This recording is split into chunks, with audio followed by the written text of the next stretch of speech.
Hi friends, அனைவருக்கும் வணக்கம். வாங்க இன்னைக்கு நம்ம உளுந்தங்களி எப்படி செய்யறதுன்னு பார்க்கலாம்.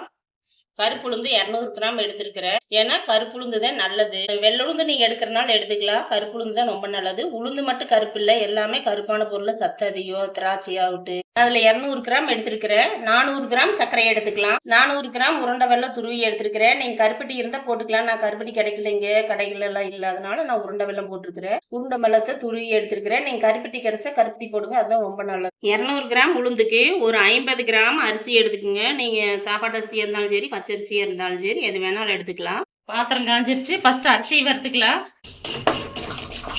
கையெடுக்காம பொரிய வரைக்கும் வறுத்துக்கலாம். நல்லா பொரிஞ்சிருச்சு. இன்னொரு பாத்திரத்துல மாத்திட்டு உளுந்து வறுத்துக்கலாம்.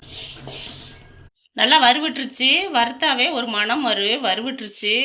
அந்த வறுவட்ட மணம் நீ ஆஃப் பண்ணிடலாம். போது இந்த பழத்துக்கு வந்ததே எடுத்துக்கலாம்.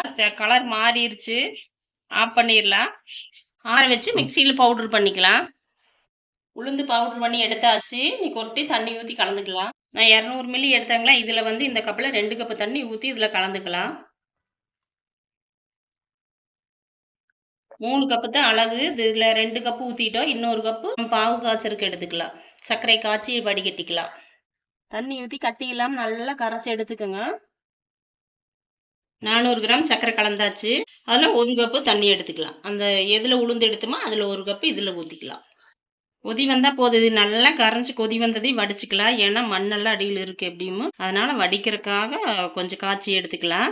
இந்த அளவு காஞ்சி வந்தா போதும். நீ வடிச்சிடலாம். ஏன்னா நான் துணியில வடிக்கிறேன். உங்க சௌரியம் எப்படி சலடையில் வடிக்கிறதுனால வடிச்சுக்கலாம். நான் துணி போட்டு வடிக்கிறேன்.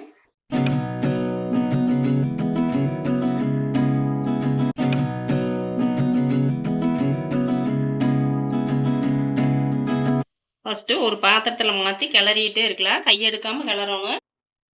ஃபஸ்ட்டு கொஞ்ச நேரம் ஸ்லிம்மில் வச்சுட்டே கிளறுங்க. அடிப்பிடிக்காமல் கிளறுங்க. இந்த பதத்துக்கு வந்ததே சர்க்கரை பாகு சேர்த்திக்கலாம்.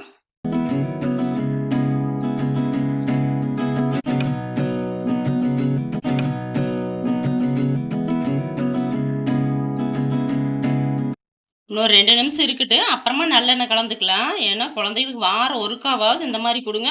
இது ஒரு டைம் செஞ்சு வச்சா 2, 3 நாளைக்கு வச்சு கொடுக்கலாம். கொஞ்சம் இனிப்பு ஜாஸ்தியை போட்டோம்னா 2, 3 நாளைக்கு கெடாது. ஒரு வாரம் கூட கெடாது. இன்னும் கொஞ்சம் சர்க்கரை ஜாஸ்தியை போட்டோம்னா கொஞ்சம் கொஞ்சமா கொடுக்கலாம் டெய்லி குழந்தைகளுக்கு. இந்த பதம் வந்துருச்சு. நீ நல்லெண்ணெய் கலந்துக்கலாம். நெய் சில பேர் கலப்பாங்க. நெய்யை விட நல்லெண்ணெய் தான் நல்லது. ரெண்டுமே நம்ம சத்தானது. ஏன்னா கருப்புளுந்தும் நம்மளுக்கு எலும்பு வலுவாகக்கூடியது. நல்லெண்ணெய் ரத்தத்தை சுத்தம் பண்ணக்கூடியது. வயிற்றில் இருக்கிற புண்ணாத்தக்கூடியது. இது எலும்புக்கு வலுவானது தான். அதனால நல்லெண்ணெய் சேர்த்துங்க. நெய் சேர்த்துறனா சேர்த்துலாம். நல்லெண்ணெய் தான் ரொம்ப நல்லது. நான் நல்லெண்ணெய் தான் சேர்த்துறேன். ஒரு 150 மில்லிக்கு சேர்த்திக்கலாம். சத்தான ஹெல்த்தியான உளுந்தங்களி ரெடி. வாங்க சாப்பிடலாம். இதை அடிக்கடி குழந்தைகளுக்கு செஞ்சு கொடுங்க. ரொம்ப நல்லது. மென்ஷன் டைம்லலாம் செஞ்சு கொடுத்தீங்கன்னா உங்களுக்கு கொஞ்சம் உடம்பு ஆரோக்கியமாக இருக்குது. ட்ரை பண்ணி பார்த்து எப்படி இருக்குதுன்னு கமெண்ட்டில் சொல்லுங்கள்.